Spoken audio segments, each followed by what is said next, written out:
اعوذ باللہ من الشیطان الرجیم بسم اللہ الرحمن الرحیم 8ویں کلاس کی سائنس کا پہلا باب ہمارے سامنے ہے انسانی organ system human organ system طلبہ کے لیے اصلاحات تعلم یعنی اس باب میں ہم کیا کیا سیکھیں گے نروس سسٹم کی ساخت اور افعال بیان کریں اس کے بعد نروس سسٹم کا کام کیا ہوتا ہے نروس سسٹم وہ یہ ہوتا ہے کہ یہ سانس والا نظام اور یہ خوراک اندر باہر لے جانے والا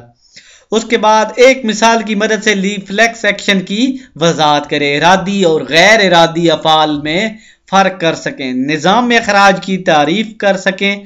انسانی نظام اخراج کی اشکال بنا کر لیبل کر سکیں فالتو نائٹروجنی مادوں کے اخراج میں گردے کا کردار کیا ہوتا ہے یہ بتا سکیں اس کے بعد اس میں ہم کیا کیا سیکھیں کہ چیزیں گردوں فالتو اس کے بعد گردوں کی بیماری جو ہوتی ہیں ان کی ممکنہ تحقیق پر وجوہات اس کے بعد گردوں کی بیماریوں کے علاج اور طریقے تجویز کر سکیں پچھلی جماعتوں میں ہم انسانی جسم کے مختلف آرگن اور آرگن سسٹم کے بارے میں پڑھ چکے ہیں اس باب میں ہم انسانی دماغ سپائنل کارڈ اور نروز جو نروس سسٹم بناتے ہیں کا مطالعہ کریں گے گردے نظام اخراج میں ان کا کردار اور ان کی بیماریوں کو زیر بحث لائیں گے ٹھیک ہو گیا